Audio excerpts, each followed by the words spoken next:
मेथीची सुकी भाजी तर आपण नेहमीच करतो, पण या पद्धतीने मेथीची पातळ भाजी किंवा मेथी मसाला जर केला तर तो अप्रतिम लागतो। तुम्हाला ओळखणार सुद्धा नाही की ही भाजी मेथीपासून केलेली आहे। तर खूप छान लागते चवीला। अगदी घरगुती साहित्यात तयार होणारा हा मेथी मसाला आहे। एकदम चवीला भन्नाट अशी भाजी होते। तर एक सोपी ट्रिक वापरायची आहे जेणेकरून मेथीचा कडवटपणा आहे तो खूप असा कमी होतो। चला तर मग ही रेसिपी वेळ वाया न घालवता कशी करायची ते बघूया। त्याआधी तुम्हाला एक छोटीशी रिक्वेस्ट आहे, तर तुम्ही जर माझ्या चॅनलवर नवीन असाल तर सबस्क्राइब करा आणि ज्यांनी सबस्क्राइब केलेलं आहे त्यांचं मनापासून धन्यवाद। चला तर मग ही रेसिपी कशी करायची ते बघू। इथे मी मेथीचा एक मोठा जुडा आणलेला होता, त्याच्यातील अर्धी मेथी घेतलेली आहे, ती निवडून घेतलेली आहे आणि ती व्यवस्थित स्वच्छ धुवून घ्यायची आहे। त्याच्यानंतर अशा प्रकारे तुम्ही बघू शकता थोडी थोडी घेऊन कट करून घ्यायची आहे, जेणेकरून मोठे जे दांडे राहिलेले असतात ते सुद्धा बारीक कट होतात आणि भाजीला चांगला एक संदपणा येतो। तर अशा प्रकारे सर्व मेथी आहे ती व्यवस्थित कट करून घेणार आहे मी। आता राहिलेली मेथी आहे तीही अशा पद्धतीने मी इथं कट करून घेतलेली आहे। मेथी मसाला करताना शक्यतो ताज्या मेथीचा वापर करायचा आहे, जेणेकरून कडवटपणा आहे तो कमी लागतो भाजीमध्ये। किंवा जर तुम्ही जुनी मेथी घेतली तर त्याचा कडवटपणा वाढलेला असतो, तर शक्यतो ताजी मेथीच वापरायची आहे। तर तुम्ही बघू शकता मेथी अशा प्रकारे कट करून घेतलेली आहे। तर इथं आपल्याला वाटण्यासाठी काय साहित्य लागणार आहे ते बघूया। 2 मीडियम साईजचे पिकलेले टोमॅटो घ्यायचे आहेत, 2 मीडियम साईजचे कांदे, 15-20 लसणाच्या पाकळ्या आणि अर्धा इंच आलं घेतलेलं आहे। आता याचं वाटण करून घ्यायचं आहे। तर मिक्सरच्या भांड्यामध्ये 1 चमचा जिरे घालायचे आहेत। जिरे घातल्यानंतर हा सगळा कट करून घेतलेले कांदे टोमॅटो आहेत ते घातलेले आहेत आणि याची पेस्ट बनवून घेतलेली आहे। तुम्ही बघू शकता या पेस्टमध्ये खूप सारं पाणी आहे। तर हे आता व्यवस्थित आपल्याला परतवून घ्यायचं आहे। तर गॅसवरती आधीच मी कढई ठेवलेली होती, त्याच्यामध्ये तेल घातलेलं आहे। तर हे तेल जास्त गरम व्हायच्या आधी हा मसाला घालायचा आहे। जर तेल जास्त गरम झालेलं असेल तर हा मसाला जो आहे तो तेलामध्ये घातला की त्याचे छाटे पटकन अंगावर येण्याची शक्यता आहे, कारण याच्यामध्ये भरपूर सारं पाणी आहे या मसाल्यामध्ये। तर थोडंसं तेल गरम झालं की हा मसाला घालायचा आहे। तर हा मसाला आहे तो व्यवस्थित असा परतवून घ्यायचा आहे। तुम्ही वाटणामध्ये थोडंसं सुकं खोबरं घेतलं म्हणजे घातलं तरी चालेल, पण मी सुकं खोबरं वापरलेलं नाही।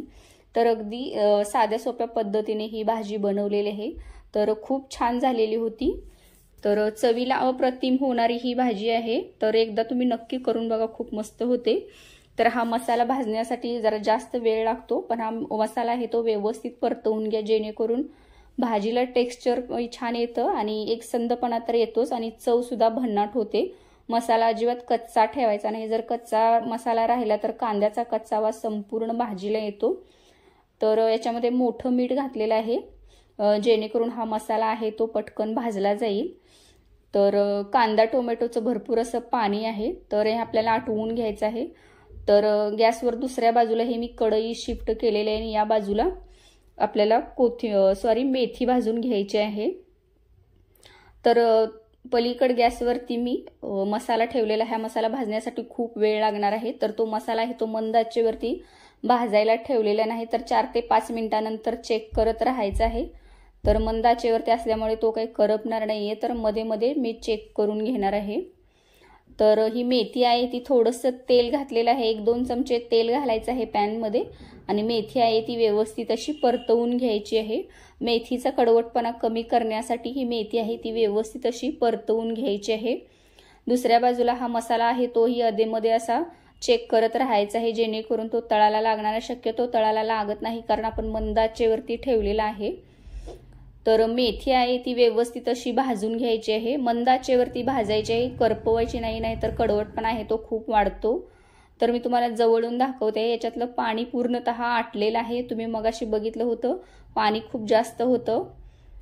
तर इथं आता मेथी ही आपली भाजत आलेलीच आहे, आणखी थोडा वेळ भाजून घ्यायची आहे, नंतर ही मेथी आहे ती काढून घ्यायची आहे। अशी मेथी जर एक्स्ट्रा भाजून घेतली तर भाजीत कडवटपणा अजिबात राहत नाही।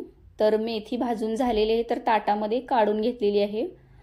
तर गॅसवर या बाजूला मी कढई शिफ्ट केलेली आहे। तर मसाला आपला पूर्णतः भाजून झालेला आहे आता आपल्याला याच्यामध्ये बेसन पीठ घालायचं आहे। तर कढईला हा मसाला लागतोय तो काढून घ्यायचा आहे, नाहीतर तो खूप करपतो। तर एका बाजूला हा मसाला सारून ठेवलेला आहे। तर 1 चमचा बेसन पीठ घातलेला आहे। तर बेसन पीठ हलकं ब्राऊन होईपर्यंत भाजायचं आहे, जेणेकरून त्याचा कच्चेपणा जाईल। 1-2 ते 3 मिनिटं मंद आचेवरती हे बेसन भाजून झाल्यानंतर या मसाल्यामध्ये व्यवस्थित असं मिक्स करून घेतलेलं आहे। तर मी थोडासा हिंग घातलेला आहे, लाल काश्मीरी मिरची पावडर 1 चमचा, 1 चमचा कांदा लसूण मसाला घातलेला आहे। तुम्हाला आवडत असेल तर तुम्ही किचन किंग मसाला किंवा गरम मसाला सुद्धा इथं वापरू शकता। मी अगदी साध्या सोप्या घरगुती साहित्यात ही भाजी बनवलेली आहे। तर मसाला परतून झाल्यानंतर आता मेथी घातलेली आहे। परत 1 मिनिटभर हे असं मसाल्यामध्ये मेथीला परतवून घेतलेलं आहे। त्याच्यानंतर कडकडीत गरम केलेलं 2 ग्लास पाणी घातलेलं आहे। तर भाजीचा अंदाज घेत पाणी घालायचं आहे। 1.5 ग्लास पाणी घातलेलं होतं। भाजी जर खूप घट्ट वाटली तर अर्धा ग्लास राहिलेलं पाणी घालायचं आहे। तर खूप घट्ट वाटत आहे तर परत अर्धा ग्लास राहिलेलं पाणी घातलेलं, एकूण 2 ग्लास पाणी या मेथीसाठी वापरलेलं आहे। मेथी मसाला आहे तो हा 7 ते 8 मिनिटं याला मंद आचेवरती उकळवून घ्यायचा आहे। याच्यात मी थोडासा गूळ घातलेला आहे, आवडत असेल तर घाला, पण गूळ घातल्यामुळे चव खूप छान येते। तर जवळजवळ 7 ते 8 मिनिटं मंद आचेवरती मेथी शिजवून घेतल्यानंतर जे मसाले घातलेले आहेत त्याची चव या भाजीमध्ये छानपैकी उतरते आणि भाजीला खूप छान चव येते। अशा प्रकारे दाटसर अशी मेथीची भाजी तर तयार झालेली आहे। तर तुम्ही ही भाजी भाकरीसोबत, चपातीसोबत किंवा भातासोबत खाऊ शकता, खूप मस्त लागते। तर रेसिपी आवडली असेल तर चॅनेलला सबस्क्राईब करा आणि व्हिडिओ बघितल्याबद्दल धन्यवाद।